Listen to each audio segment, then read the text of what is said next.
Hello, everyone, and welcome to EdgeWave's webinar series. Today, we are bringing you a fresh topic around ransomware, get the lowdown on the lockdown.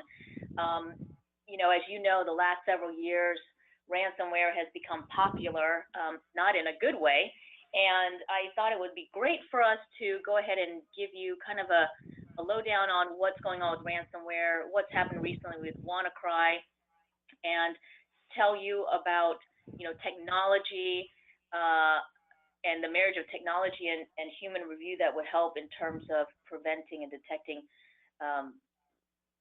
attacks that could lead to ransomware and other suspicious type of activities. So before I introduce our guest speakers for today, I do want to remind you that everyone will be on mute until we open it up for Q&A. Feel free to ask questions throughout the webinar today. I will be reviewing those and reserving them for later, but also answering them in real time if I'm able to do that. And then and that's it.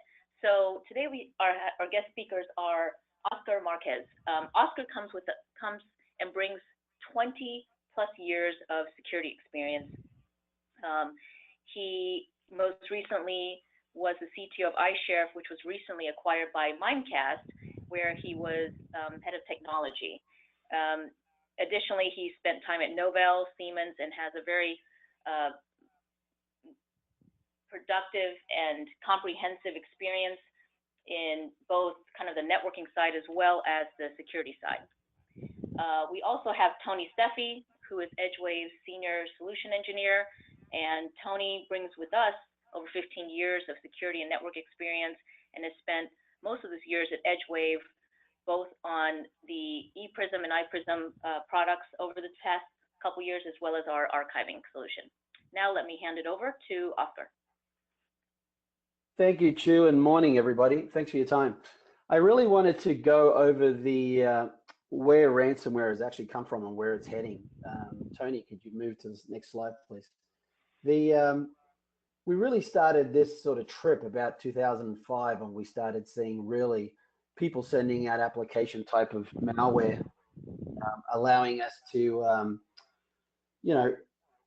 tell the end user we were going to fix your machine and start to really build from there, and really charging people, $30 to $90 to get clean, when the reality was there was no clean at all.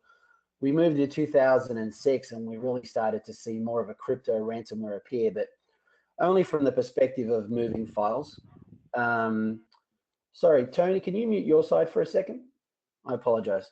And we really started seeing people pushing out ransomware types around the Trojan type .cryptzip type environments, where they started moving files from one area to the other, or even semi-encrypting, but not really hardcore encrypting, as we saw later.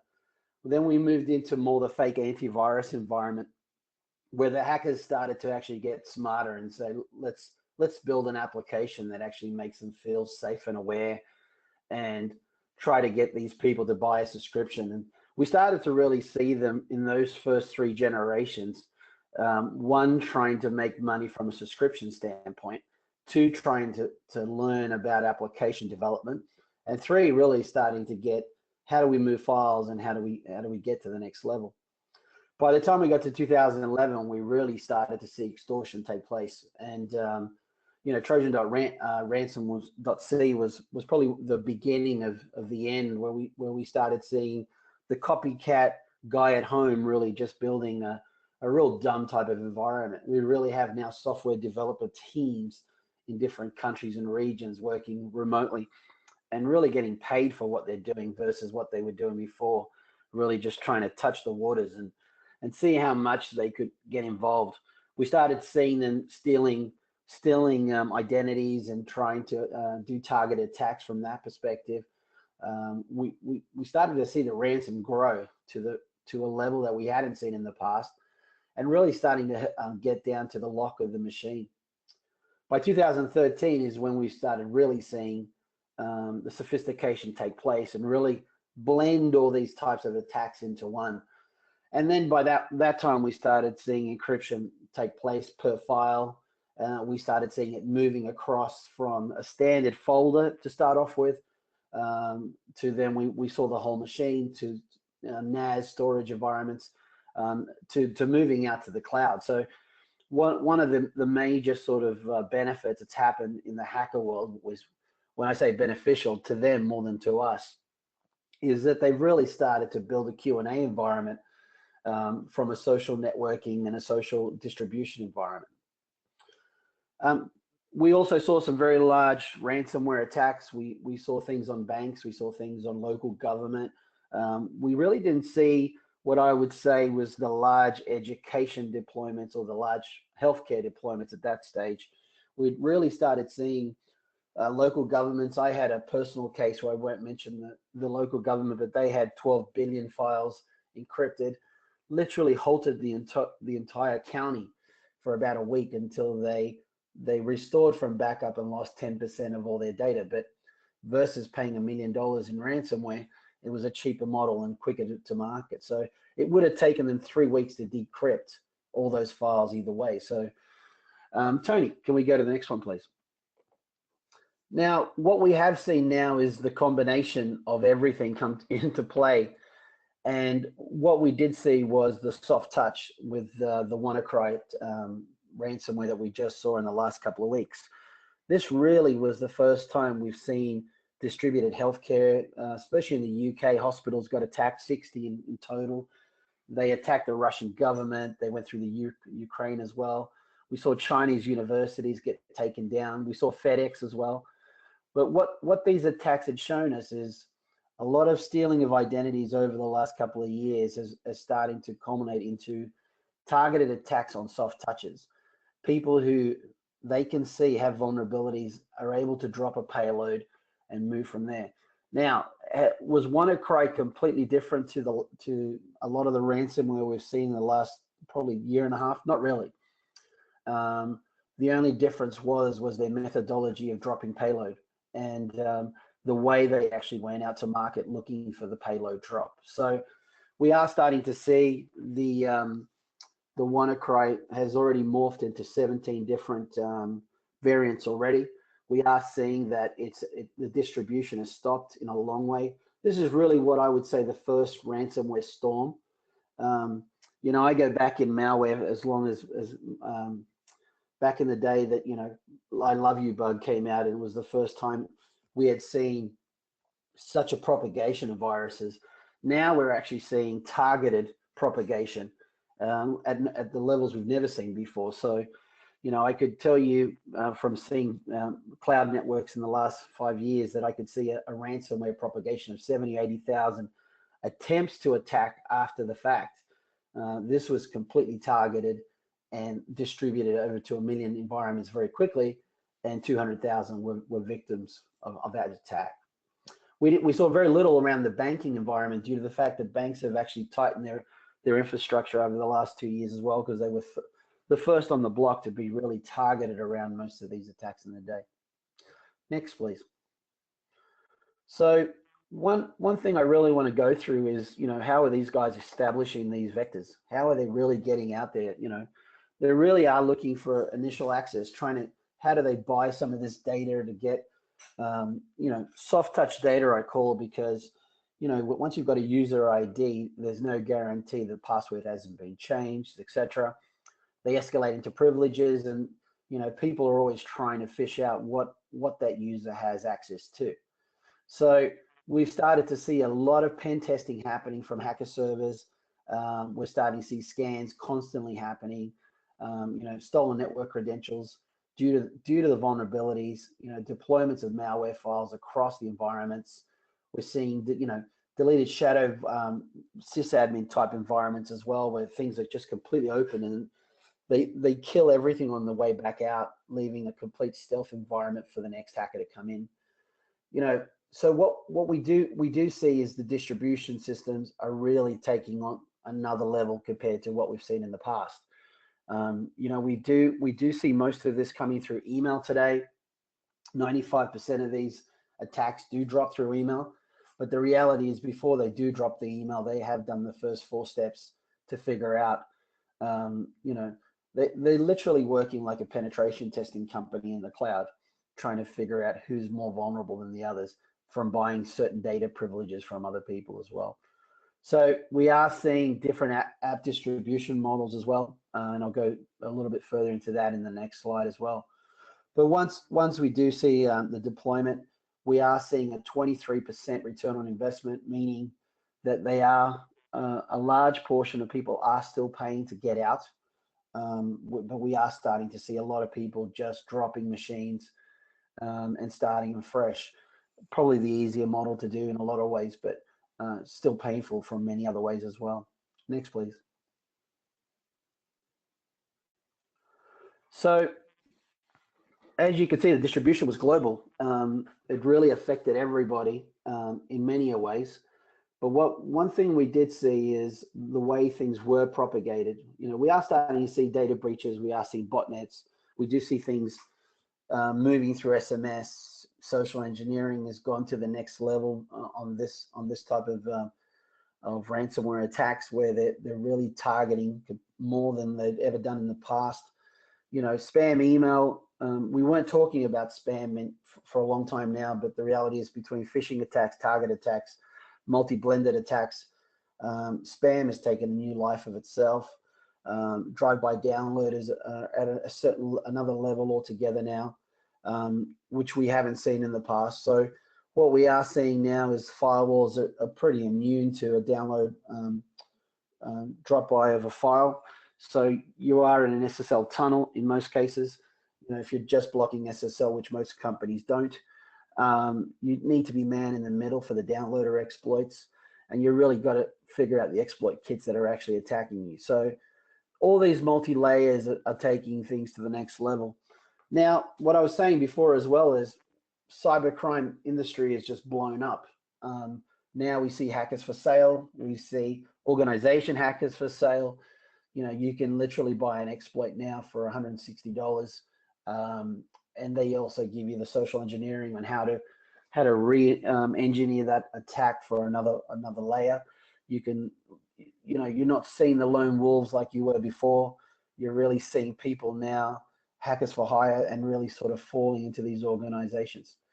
So one of the points I want people to sort of take with them today is that, you know, these exploits are not slowing down. WannaCry was really what I would say the large red flag, but we're starting to see now WannaCry copycat type environments where they're really targeting now blended threat attack on a single organization, looking for X, Y, and Z, and really pulling data, stealing credentials at the same time. Some of these attacks are not actually locking anything down, and then by the second attack they go in and they lock everything down. So you know, one of the points I wanted to really sort of knock home today was be wary that it's a multi-vector approach moving forward. We're not seeing just an antivirus product that's going to block this. You need to have a multi-layered approach. Your whole methodology around web, email, endpoint, penetration testing, vulnerability assessment really has to come into play. Log management.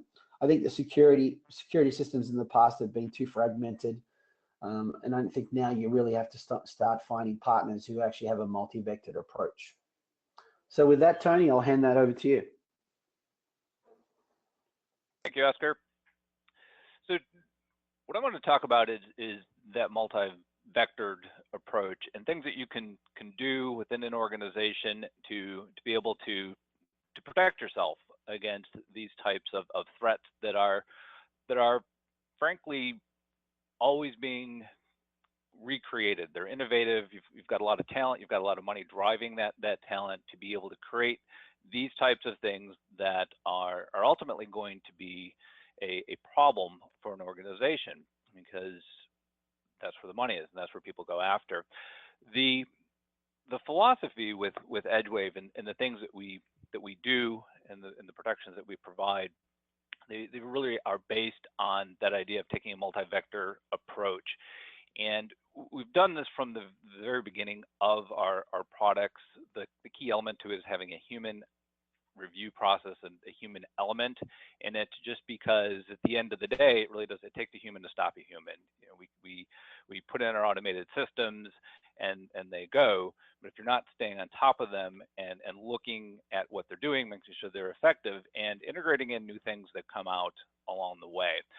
The EdgeWave Threat Center, you know, we have a group that focuses on web security. We have a group that focuses on email security, and we're continuously getting new content into that environment. A lot of third-party intel, and there's things that we're innovating going forward, getting community feedback.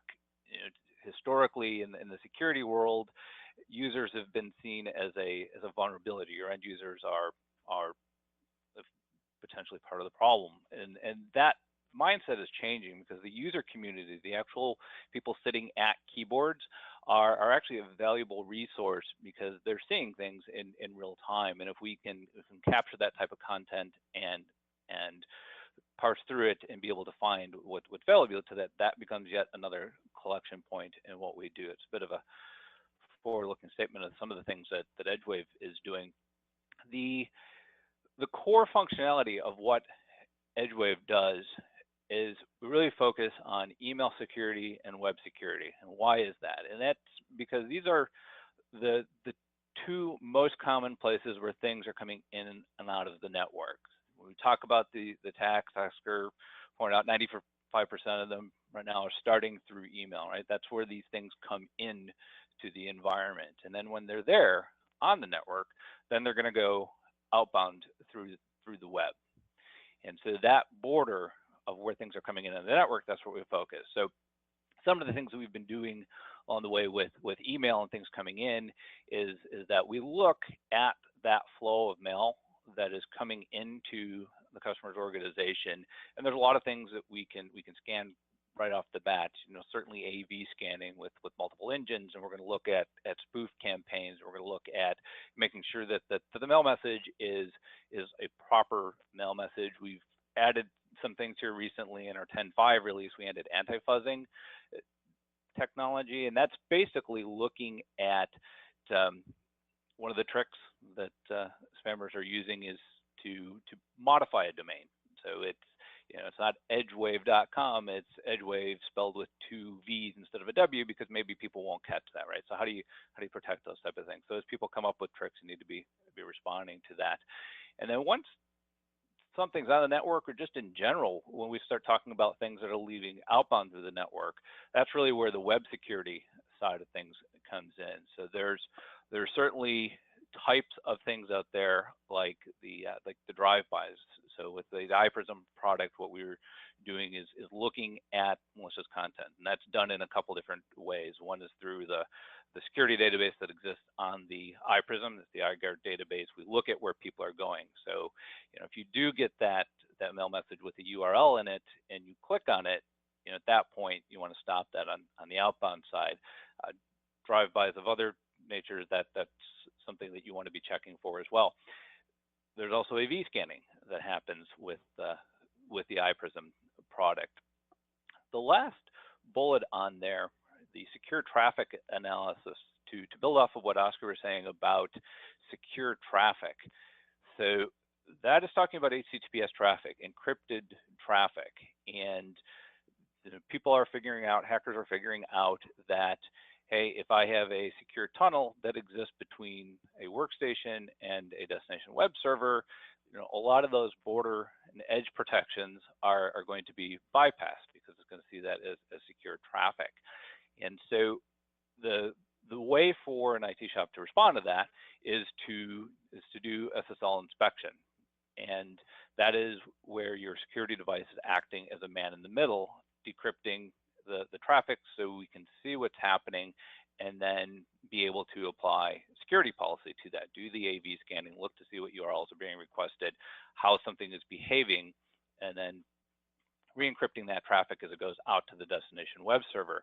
And the iPrism in the EdgeWave world certainly does that. One of the things that is necessary when considering doing SSL inspection is really making a decision about what traffic is going to be inspected. Because here we reach a point of having the philosophy and having the security policies in place to be able to do SSL inspection. It's not something an organization kind of does lightly. It's something you do need to plan for. Related to that is that not all traffic can be or should be inspected. So when we start talking about things like healthcare or financial information, so your doctor and your bank, that is traffic that potentially you wouldn't want to be inspecting, while other traffic you would. So if someone's going to a gaming site to get their latest version of Candy Crush, of course that should be. So as an IT organization, you need to make a decision about what is and is not SSL inspected, and then the real key thing is having a way of doing that. And one of the things, having gone through many of these projects and deployments with customers, is the ability to selectively decide what categories you are and are not going to inspect, and what hosts, and having that ability to selectively decide what does and does not get inspected is really, really important. In the EdgeWave world, one of the things that has caused us to stand out from others in the organization is the 100% human review process that we do. We do this on the web security side, we do this on the email side, and the reason why we do this is because at the end of the day, it takes a human to stop a human. We need to be able to respond and change as different types of attacks become known, as different vectors are used. We can do that. So that the human review process within EdgeWave, we have human beings in the iGuard team. That's the name of the group for web security, and then the Zero Minute Defense team for email security. And the idea here is that there is a group of people who are always watching for new campaigns. Of course, spammers are always trying to see if they can get past different types of scoring and heuristics engines, and when they're able to do that, then that's when they start flooding out that campaign. And it's usually going to take a while for a scoring heuristic-based system to figure out how to block this, and that's where the human review process comes in. So what we're doing with the iGuard process is discovering new campaigns as they come out, looking at how they work, how they operate, identifying that specific campaign and writing a rule against it.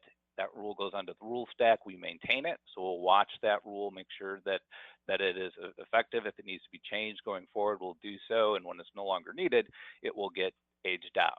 So we can very accurately identify what's a phishing campaign, what's a spam campaign, what's simply a innocuous advertisement from Pottery Barn that might have spam-like behaviors, but it's not. So having that human review lets us get really, really accurate at that. On the iGuard side, we have a team, and what that team does is they are looking for websites and then rating them, giving them an intelligent rating to how that should be rated. There's security exploits that are happening there with the iGuard team, so they identify websites. Again, because we're doing both email and web, when there's a URL that's being used in a phishing campaign, that gets to the website or to the iGuard team, and vice versa. So there's a sharing between what we do there. Another interesting thing that the iGuard team does is they do a botnet protection. So we have a process within the iPrism where the iGuard team looks for command and control servers. So one of the ways that exploits can work is that, hey, there's this malicious content or some piece of malware that gets on a machine. Could have happened on the local network, could have happened someplace else. But what that software does is it just sits there innocently, but it keeps phoning home. It checks in for instructions. And then one day when the hackers decide to make their botnet go active, they will give it a malicious instruction, and away this goes. So what we do is we look for those command and control servers out there and put that into a real-time IP block list that's continuously downloaded to the iPrism, so that we're able to go and block that.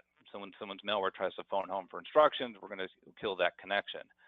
Another thing that we're doing related to that is looking at circumvention networks. So if you're a hacker and you know that there's most likely going to be some type of border security in place, one of the things you might want to do is create a circumvention to that. Circumventors first came out or really became known really out of the EDU market. So high schoolers trying to get to the internet unfiltered is where you saw a lot of that. But the hackers are using this as well because it's a way of circumventing the defenses, right? If I can somehow connect into a Tor network and bypass the border security and get to a malicious website, either with the user knowing or not, then we can deliver my payload. So we do a scan for that. What happens there, the IGAR team participates in those networks. They learn about the active nodes on the internet. That goes into a real-time block list. So those are some of the things that the ePrism for email security and the iPrism for web security are doing to help protect an organization. The last slide, the last point I'd like to talk about is data restore and recovery, and the EdgeWave archiving product has come into play here. So when you talk about ransomware and how to remediate from a ransomware attack, there's two broad categories. You can either pay the ransom and decrypt, or you can wipe the equipment and start from your data restore. Those are exactly pretty, but they are the realities of the response that you can have to that type of an attack. With the EdgeWave archive product, the archive for email and file, that archiving product, one of the things that it does is it will connect into an Outlook world. It will connect to an Outlook server, Office 365, using Exchange Web Services, which lets us pull in the file structure into the system. That means that the archive can then restore a file structure as well. So if you do need to go down that path of restoring data, one of the things that the EdgeWave archiving system can do is it can restore that data in such a way that the user will recognize it, as opposed to just a journaling process. Another way that the archive can be used in a ransomware attack is that the EdgeWave email and file archive will give people the ability to access those files. So let's say you are going to be rebuilding your email server that's not going to be available. So how do end users get to see their legacy mail? And the archive can come in here, so they can either access through an Outlook plugin or a web server, but it would give them the ability to access that data, giving the IT shop time to rebuild that equipment and get it back up and running. So those are some of the ways that EdgeWave can help protect your data, can help address a ransomware attack, help prevent that from happening in the first place. That deep dive look at your email inbound and outbound, looking at the web security traffic, and having the archive there, not just for compliance reasons, but also as a tool to be able to respond from a ransomware attack.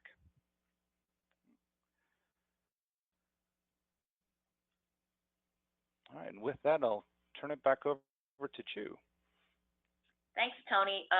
Now we just open it up for some Q&A, and we'll kick it off with a question. So I believe both Tony, you and Oscar touched on this, mainly you, Tony, but can you or Oscar, let me put this on you, Tony, actually, kind of share the difference between phishing and ransomware, and then does all ransomware attacks start as a phishing attack? Sure.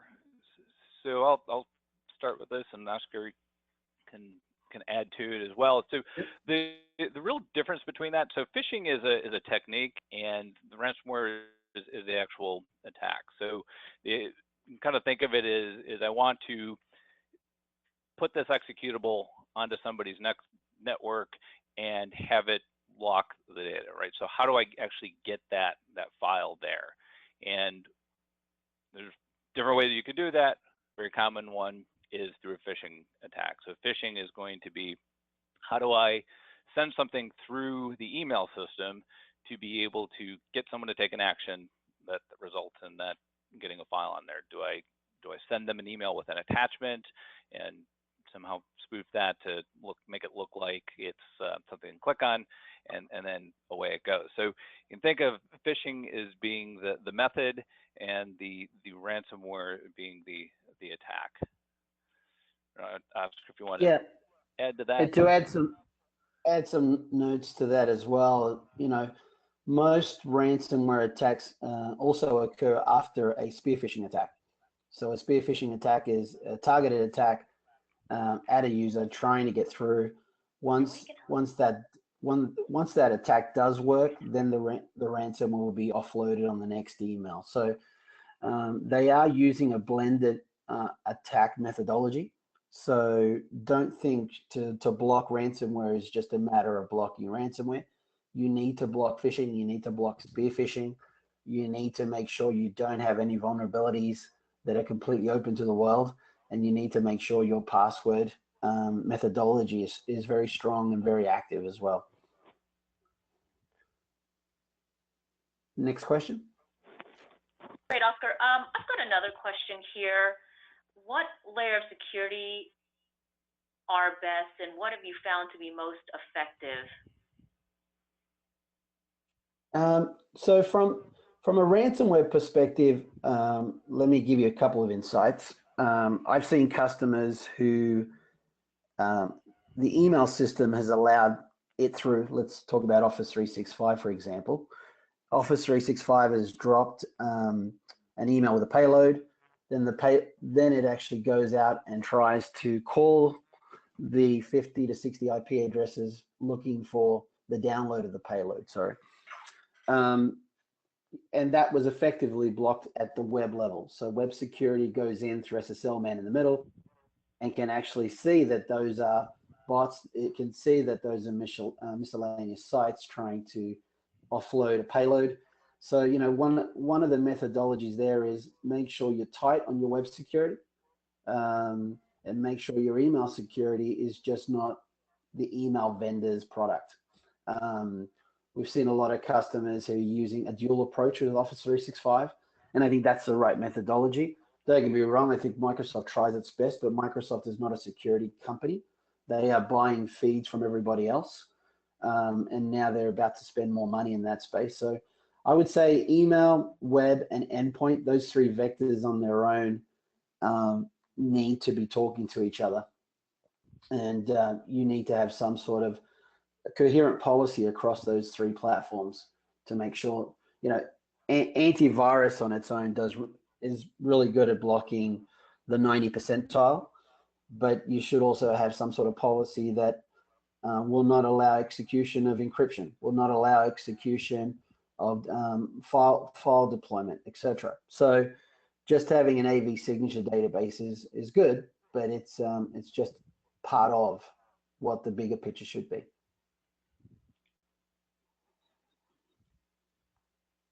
Thanks, Oscar. Next question here is, what keeps a malicious file from being backed up, then restored to my network when I restore a device?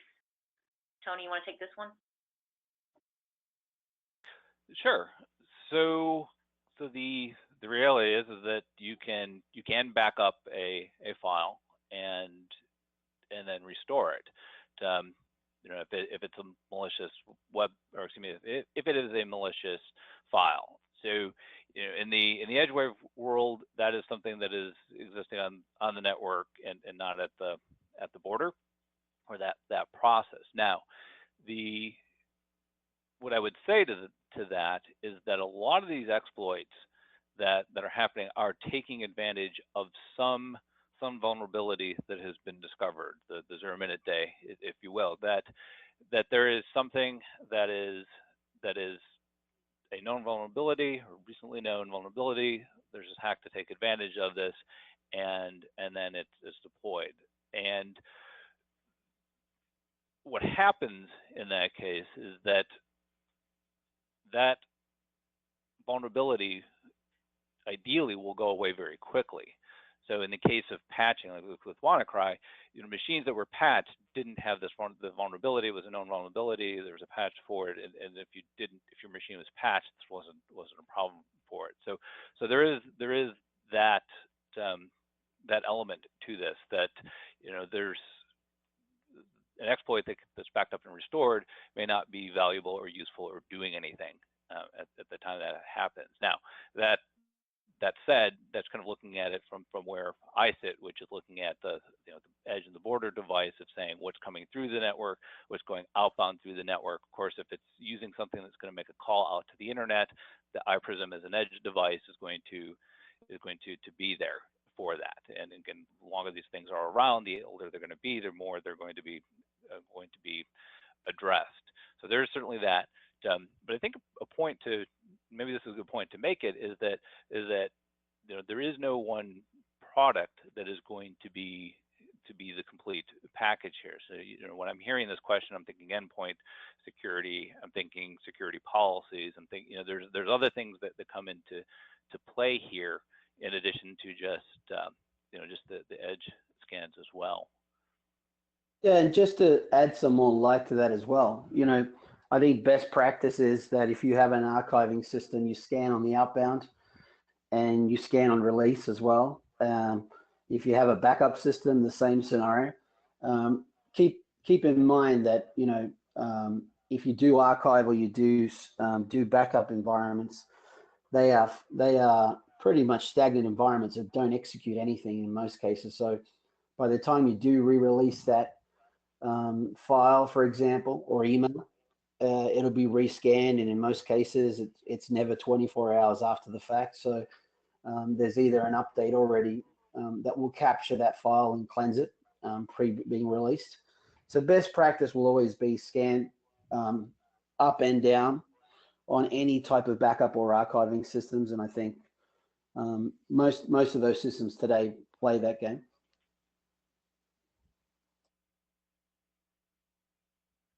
Great, thank you. Next question is, we keep receiving phishing emails sent to our CFO requesting wire transfers, faking that they come from the CFO.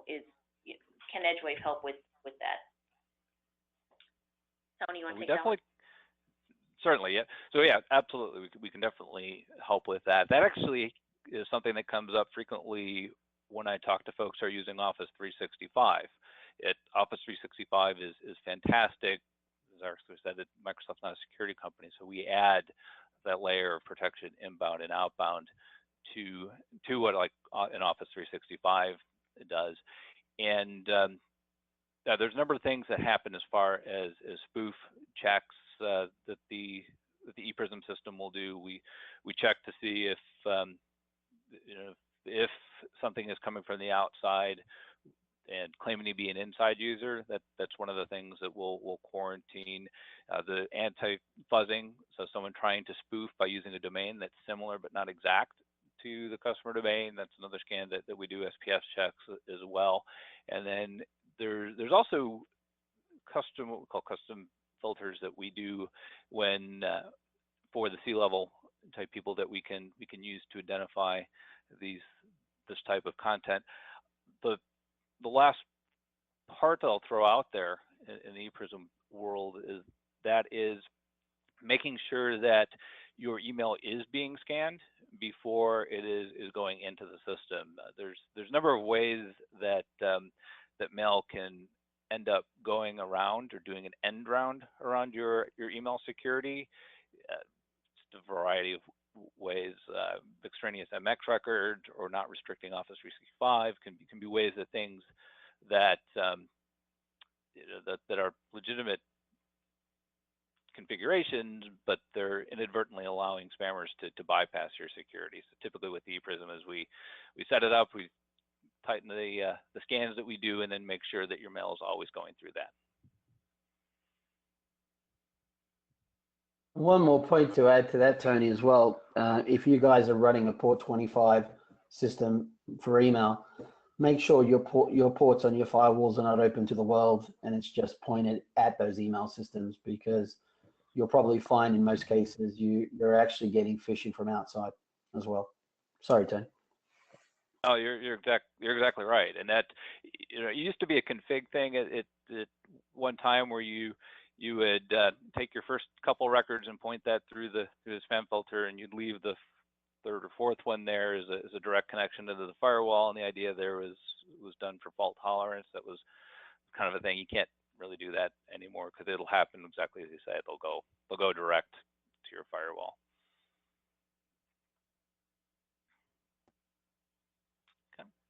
Okay, we've got another question here, and Tony, this is for you, which is if I'm a current EdgeWave customer, and how do I get reporting around phishing and or suspicious emails?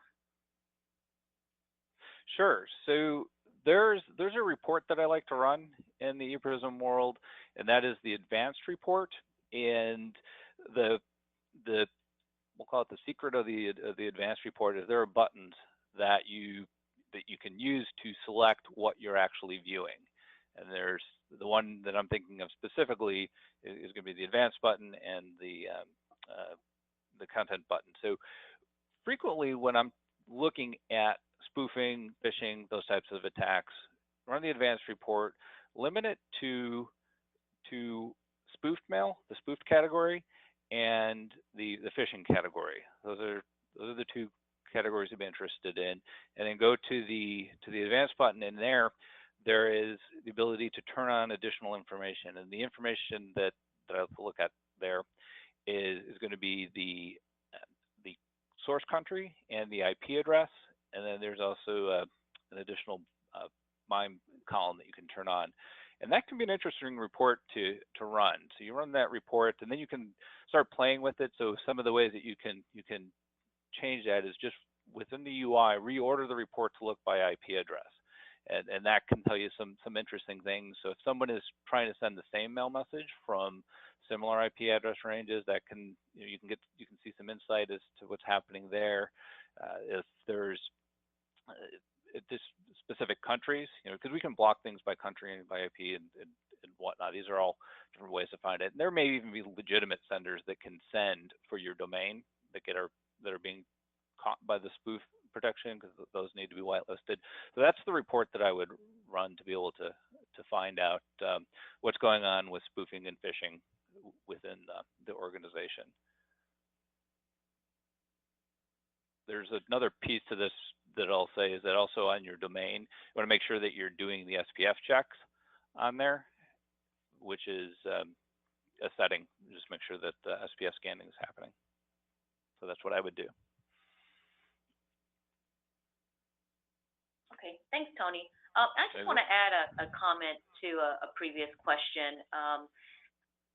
With EdgeWave's secure archiving solution, a future iteration of the product later in the year will actually go back into your stored archived files and actually scrub those files against our threat database, therefore actually flagging malicious file and email content, and then you would be able to extract those out of the file. So that is something that's on the horizon. I think that was specifically for a question we had around restoring malicious content and then recovering that.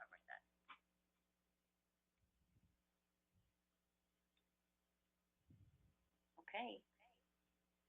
Can the encryption, all right, here's a question, can the encryption take effect just by opening your email with attachment or file, or file without execution or opening it?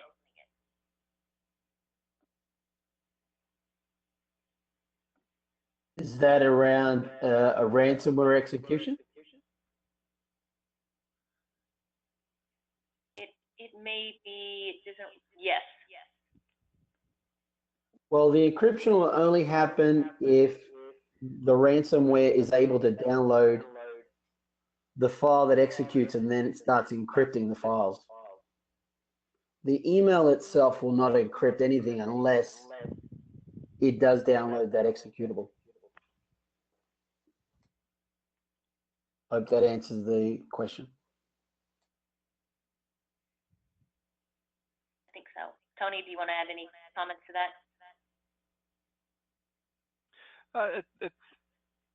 The only thing I would add to that is that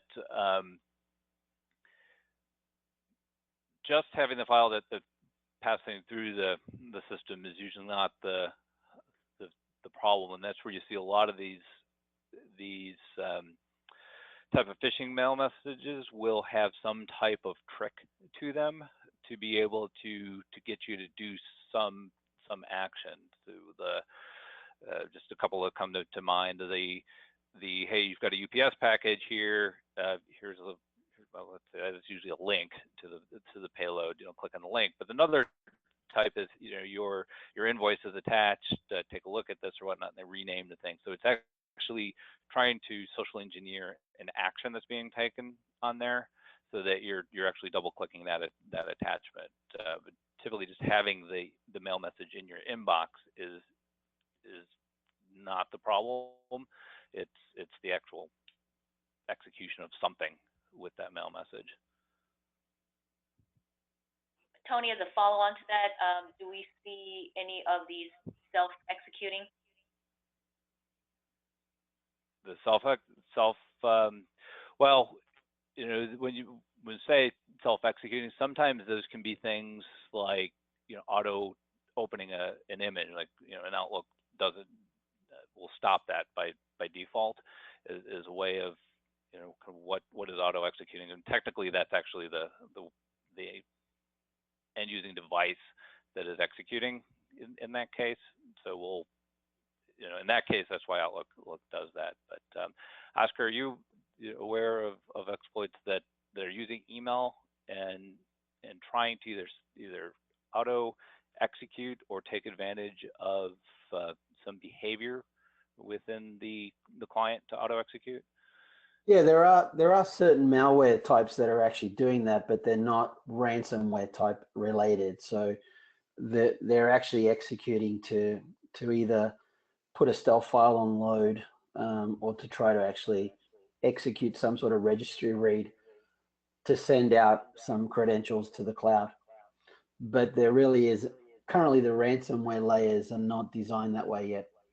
But not to say it's not going to happen.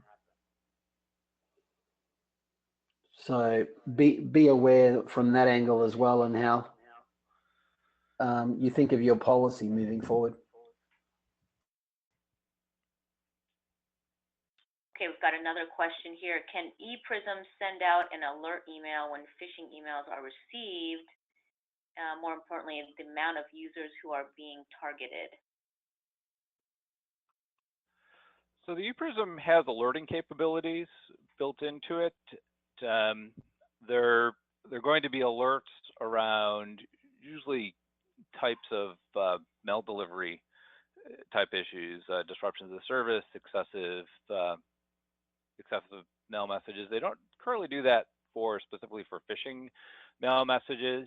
Now, one thing that you can do to keep an eye on this is that typically phishing mail messages, you don't want to end up either in your end user's inbox, and you don't want it to end up in their end user quarantine, because depending on how you have things configured, end users may be able to access their own end user quarantine. So that content you usually want to send to the system quarantine, so that only administrators can see and interact with those types of mail messages.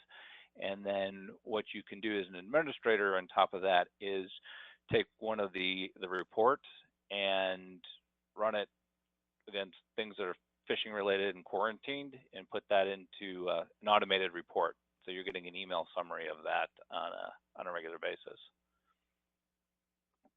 So yeah, Tony, and let me add to that.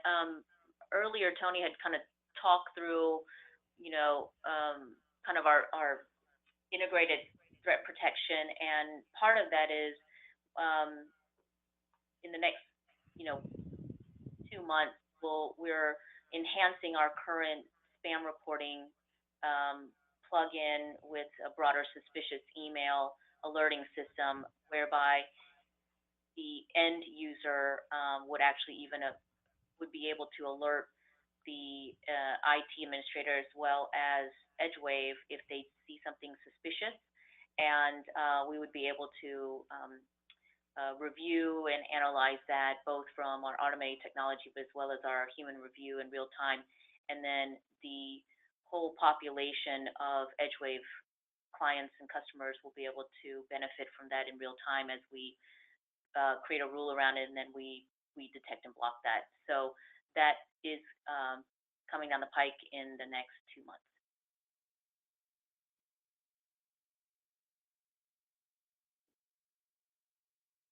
All right, I think this wraps up our questions for today, unless I've missed anything. Let me just go back.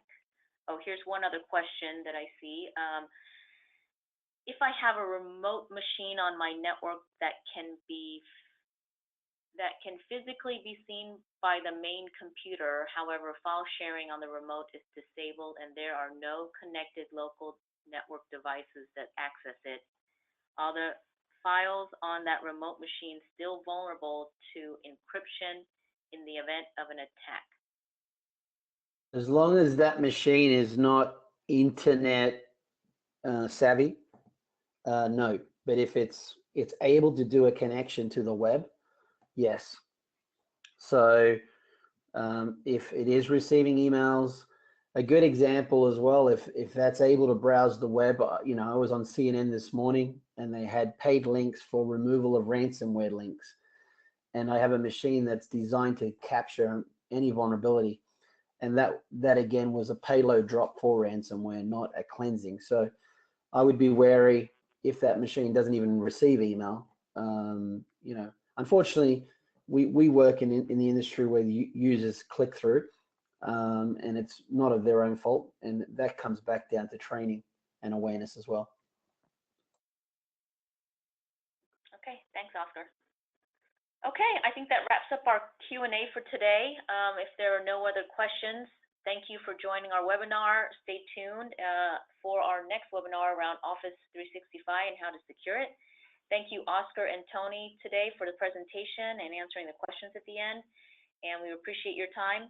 And we will be recording this and sending this back out to you in the next couple days. Thanks, everyone.